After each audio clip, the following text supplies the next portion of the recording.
Hello and welcome to Business Focus, the only business show that seeks to empower both the small and medium-scale entrepreneurs across the East African region. Today, we are at the Nairobi Showgrounds, where the Kenyan business community is showcasing their innovations in various sectors.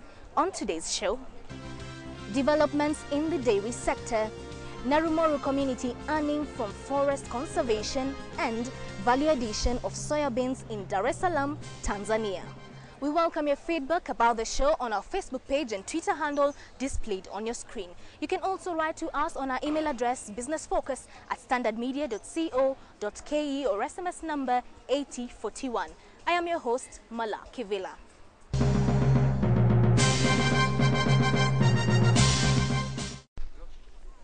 The Business Beyond Limits segment highlights and solves the problems affecting the Kenyan SME sector. So this week we are at the Nairobi Showgrounds and we are looking at the latest developments in the Kenyan and East African dairy sector. So we are joined by Dr. Andrew Trimor, who is the head of the technical department of ADC, and he's going to tell us more on the developments of the dairy sector here in Kenya and East Africa as well. Welcome to Business Focus. Okay, so kindly tell us, what are the basic elements that someone should look out for when they want to venture into dairy farming? First of all, genetics is the most important thing. You have to choose, whenever you're buying an animal, you would get somebody who is versed in agriculture to select the animal for you. So genetics is very key. And then secondly, the nutrition, what you're going to feed that animal.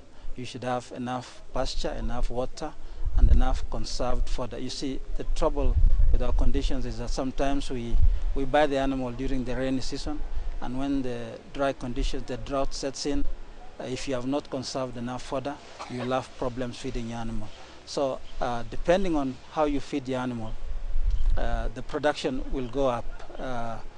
Of course, protein and energy are very key, and that's why we talked about good grazing like Napier grass and Rhodes grass, and also conserved fodder like corn silage or Lucerne silage or hay.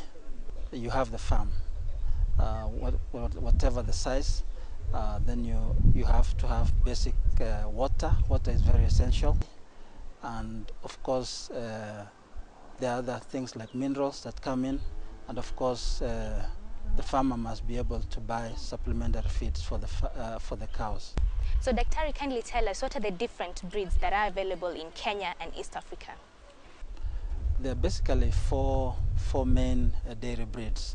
Those are the Ashers, which are brown and red and white. Then we have the Frisians, which are black and white. We have the Ganses, and we have the Jerseys. The Jerseys are a bit smaller. If you have a slightly bigger farm, you would go for the Frisians. And of course, most of these animals, especially the Frisians and the Ashers, adapt to high altitude area. But the Ganses can survive in a more low altitude or more tough conditions.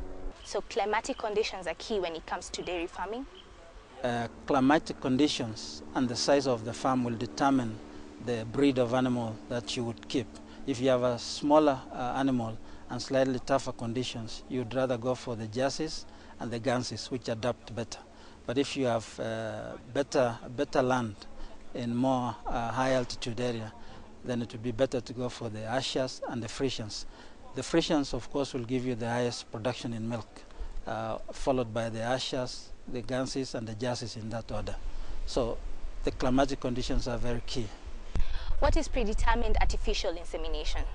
We had normal artificial insemination, which gave you either 50% either a heifer calf or a bull calf. And then we've gone further, and we can predetermine the sex of the animal by having what we call sexed semen, which we can inseminate. And normally we do it on very good heifers, and the chances of getting a heifer calf, which the farmer loves, of course, because it will improve his herd of cows in milk, will be over 98%. And what impact does it have on dairy farming? Farmers have adopted that. It's a little bit expensive, but the prices are coming down now as more people produce the semen, the sex semen. And then of course you can do what we call embryo embryo transfer. You can get an embryo and implant into a cow.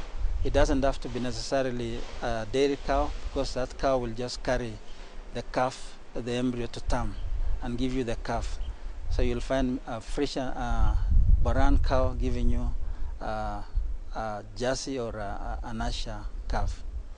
Okay, and the cost implications of it? Yes, it's available in Kenya and East Africa. Sex semen is available throughout now, and the cost, as I said, is coming down. That was the prohibitive factor, but it's come down. And embryo transfer is available. Agricultural Development Corporation is doing embryo transfer, and we are able to provide embryos which we can sell to farmers. So kindly tell us, where can dairy farmers access more information on dairy farming? Farmers who mainly buy dairy animals from us, and I must stress here that we are not able to satisfy the heifer needs of our farmers.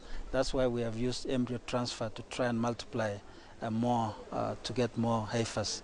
And farmers can access our offices, which are situated in various regions of the country, in Trans Nzoia, western region in Kitale, centrally in Nakuru area, and at the coast, Malindi area.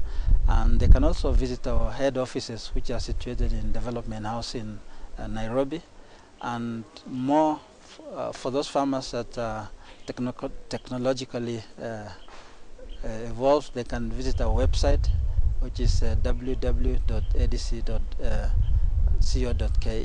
and they will access most of the information there. But we are also free to visit those farms. We have what we call farm advisory and management services, which is a consultative sector in our ADC, and farmers can actually ask us to visit their farm and assess and advise them on what to do. Thank you so much, Daktari. So if you are a dairy farmer or you want to venture into dairy farming, you have all the tips with you. The necessary information is with you now. Keep it business focus.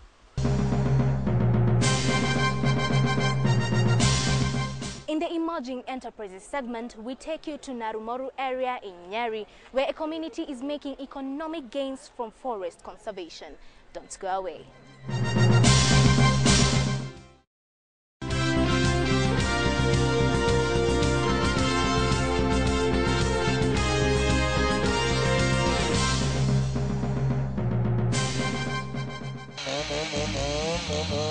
The disturbing melodies of power machines logging trees in Kenyan forest have finally gone silent after the persistent outcry by the late Wangari Maathai, the 2004 Nobel Peace Prize laureate who spent years fighting for conservation of forests under the Green Belt movement.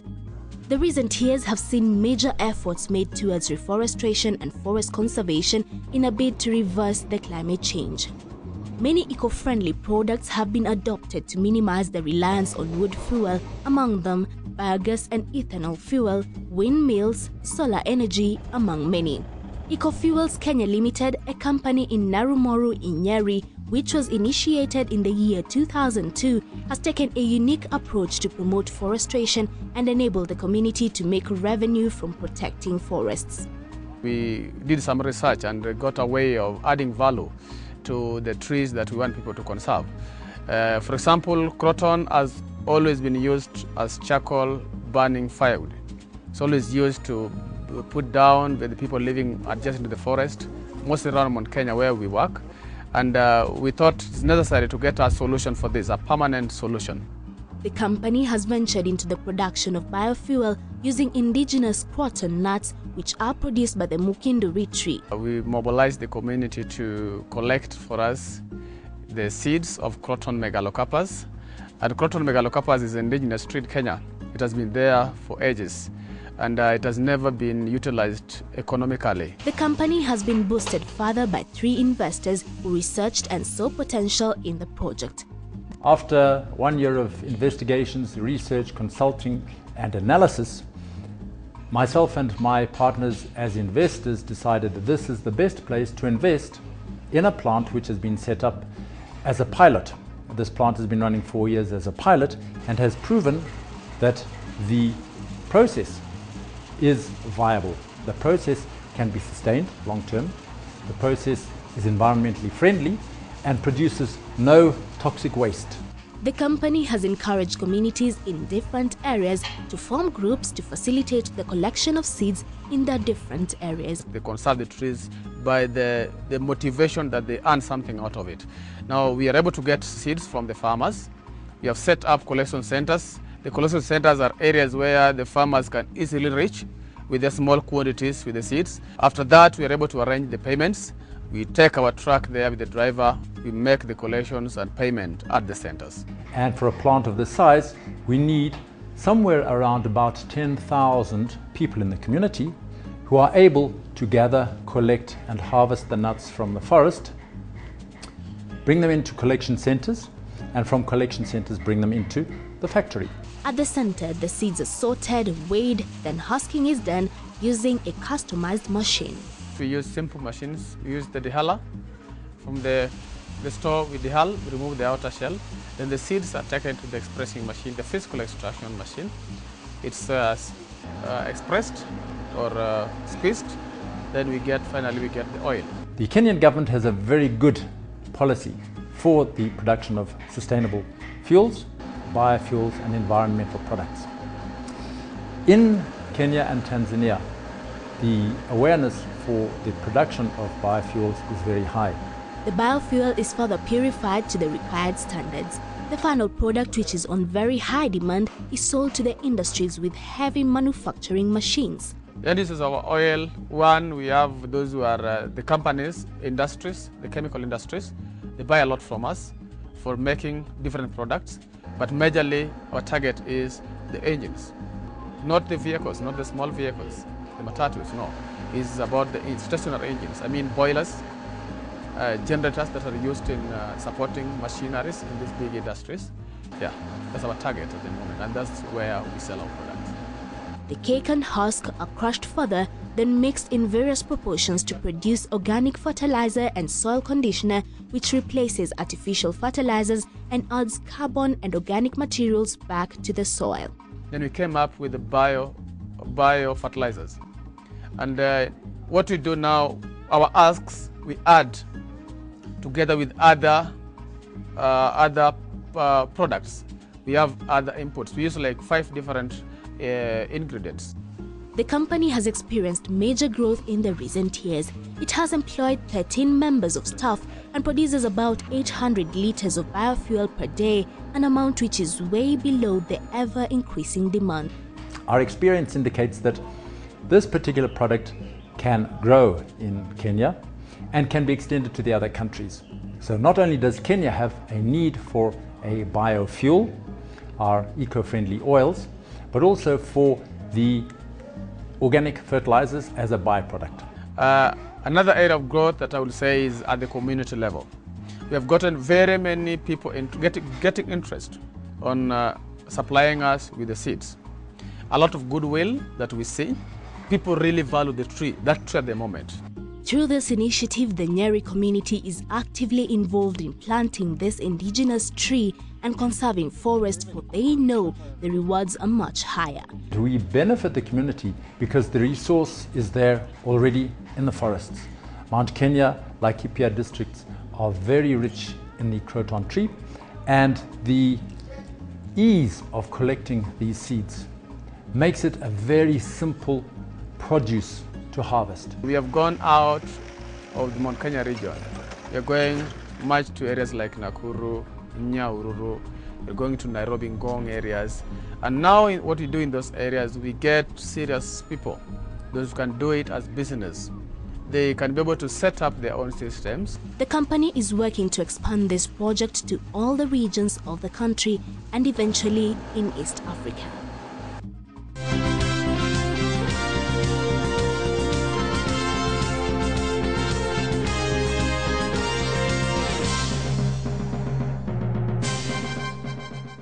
In the regional markets, we take you to Tanzania, where an entrepreneur is adding value to soybeans.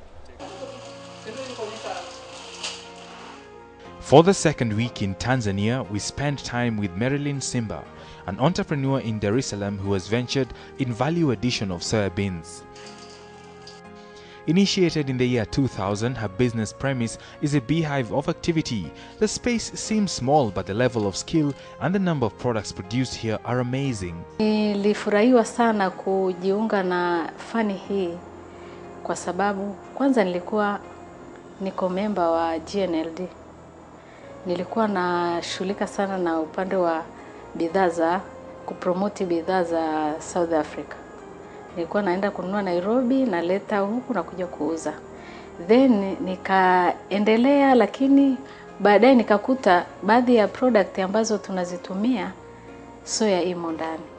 After doing various businesses and even taking up formal employment, Marilyn Simba decided to initiate her own business and focus on a unique product that is on high demand in Dar es Salaam. Raw material tunazipata kutoka Sumbawanga na Songea. Nyingi huko ndio inalimwa nzuri. This simple boiler is what she uses to produce soy milk. After sorting soybeans, cleaning and soaking them for 8 hours, she boils them in this boiler to produce soya milk. Ukishaiosha unatakiwa uiloweke kama masaa 8. Na katika masaa yale 8 unatakiwa kila baada ya masaa 2 unaosha. Na wakati huo unahakikisha wakati wa kuosha unatoa yale maganda. Baada ya hapo tunaingiza kwenye mashine. Then unaweka maji yanayolingana na ile capacity ya mashine yako. The milk is sieved, then boiled further. When ready, sieving is done again, then the product is kept to cool, after which it is packaged in branded containers of different capacities, ranging from half a liter to 5 liters. Tunaweza tukatengeneza lita 60 kwa siku. After the packaging, the product is ready for the market. Hapa nilipo ninahitaji kupanua kiwanda kwa sababu hapa niko chini ya incubator. Kwa hiyo nimeshaanza ujenzi wa kiwanda, ninategemea next year nitaingia. Na najaribu kufanya utafiti wa kuchukua mashine nyingine kutoka nje ili ziweze kusaidiana na hizi hapa. Soy milk has 26% protein and 39% carbohydrates. It has exactly the same nutritional properties as dairy milk.